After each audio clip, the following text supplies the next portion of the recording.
অন্তর্বর্তী সরকারের প্রতিশ্রুতির বছর পেরোলেও ফেরত যাননি একজন রোহিঙ্গাও। উল্টো আরও প্রায় ১.৫ লাখ মানুষের বাড়তি বোঝা চেপেছে দেশের কাঁধে।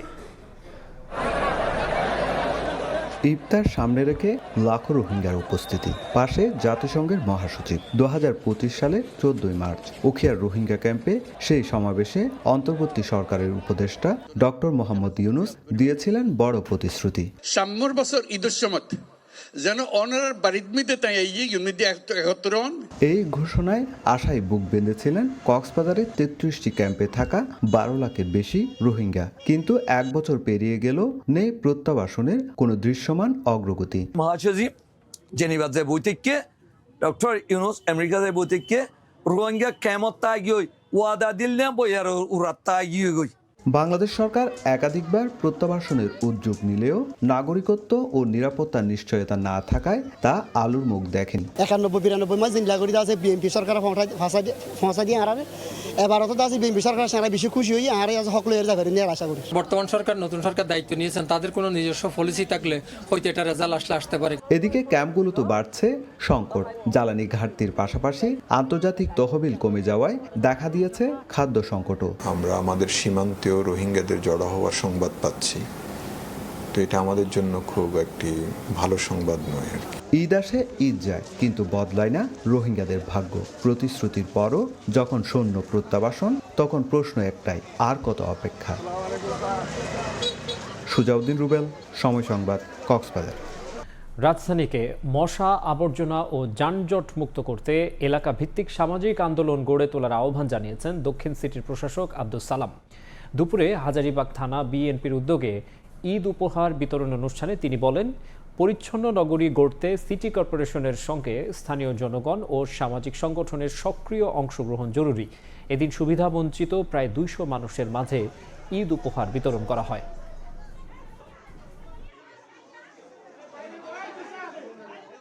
এই ঢাকার পরিচ্ছন্ন রাখা, এই ঢাকা মশক মুক্ত রাখা, এই ঢাকাকে যানজট মুক্ত রাখার দায়িত্ব আমাদের। ঢাকা শহরে আমরা ঈদের পরে সবাইকে নিয়ে আমরা বসে মত বিনিময় করব।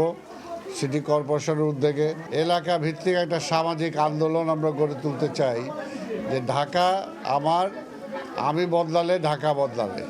জিয়া স্মৃতি জাদুঘরকে দ্রুত হেরিটেজ ঘোষণা দিয়ে সংস্কার করা হবে বলে জানিয়েছেন অর্থ ও পরিকল্পনা মন্ত্রী আমির খসরু মাহমুদ চৌধুরী। সকালে চট্টগ্রামে জাদুঘরটি পরিদর্শনে গিয়ে তিনি এই কথা বলেন। মন্ত্রী বলেন, মুক্তিযুদ্ধের অনেক স্থাপনাকে এতদিন গুরুত্ব দেওয়া হয়নি, তাই হেরিটেজ সম্পত্তিগুলো দ্রুত সংস্কার করে সঠিক মূল্যায়ন করা হবে। এ সময় পুরো জাদুঘরটি ঘুরে দেখেন তিনি এবং জানান, অবকাঠামোগত দিক প্রাধান্য দিয়ে ধীরে ধীরে সম্পন্ন করা হবে কাজ। সঠিকভাবে পুনঃস্থাপন করা হবে জাদুঘরের সব কিছু।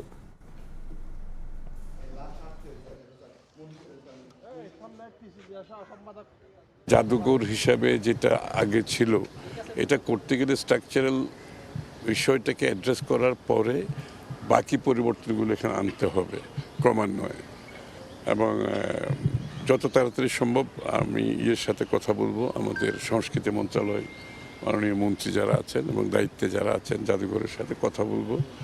এটার একটা ইমিডিয়েট একটা স্টেপ নেওয়া দরকার। টাকা জোগাড়ের জন্য ময়মনসিংহের ঈশ্বরগঞ্জে ৪ বছর বয়সী শিশুর অলংকার ছিনিয়ে নিয়ে তাকে হত্যা করা হয়। মরদেহ লুকিয়ে রাখা হয় চুলায়। এই ঘটনায় অভিযুক্ত কিশোরকে গ্রেফতার করা হয়েছে। স্বজনরা জানান, বৃহস্পতিবার দুপুর থেকে নিখোঁজ ছিল মিজানুর রহমান ও রিমা আক্তার দম্পতির ৪ বছরের মেয়ে মরিয়ম। বিকেলে প্রতিবেশীর বাড়ির রান্নাঘরের চুলার ভেতর থেকে উদ্ধার করা হয় মরদেহ। রাতে একই এলাকার ইয়াসিন এবং তার বাবা সাদ্দাম মিয়াকে আটক করে জিজ্ঞাসাবাদ করে পুলিশ। জানায়, বখাটে ইয়াসিন গলায় থাকা রূপার মালা ছিনিয়ে নেওয়ার চেষ্টা করলে কান্না শুরু করে শিশুটি। শ্বাসরোধে হত্যা করে ৪ বছর বয়সী মরিয়মকে। পরে একটি দোকানের রূপার মালা বিক্রি করে ইয়াসিন। এই ঘটনায় মামলা হলে ইয়াসিনকে গ্রেফতার দেখিয়ে আদালতে পাঠানো হয়।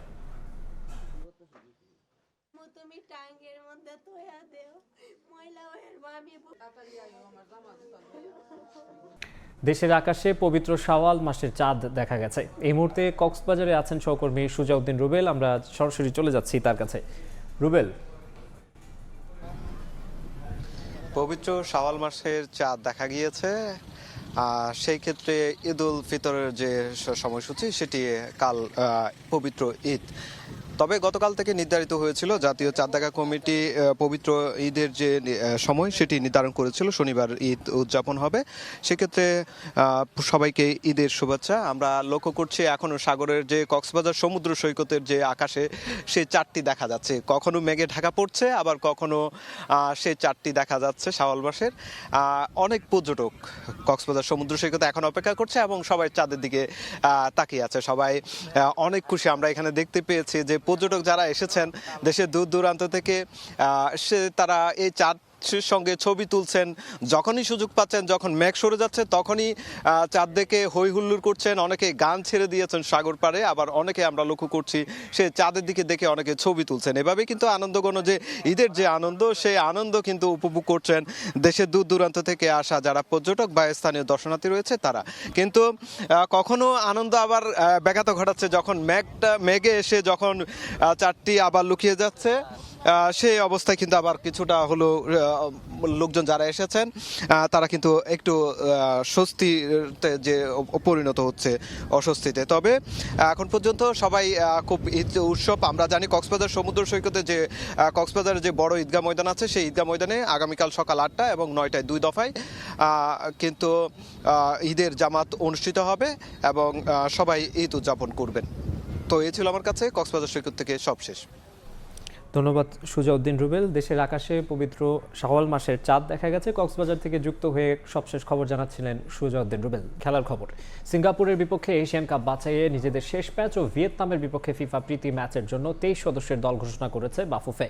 আগামী 26 মার্চ সিঙ্গাপুরের বিপক্ষে এশিয়ান কাপ বাছাইয়ের ম্যাচে লড়বে বাংলাদেশ। তার আগে ভিয়েতনামে একটি প্রীতি ম্যাচ খেলবে জামাল ভুঁইয়ারা। এই 2 ম্যাচের জন্য রাতে দেশ ছাড়বে লাল সবুজের প্রতিনিধিরা। ইনজুরিতে বাদ পড়েছেন সোহেল রানা জুনিয়র, ডাক পাননি ডিফেন্ডার ইসা ফয়সাল, বাদ পড়েছেন মিডফিল্ডার মানিকো। দলের সঙ্গে আগামী পরশুদিন ভিয়েতনামে যোগ দেবেন হামজা চৌধুরী।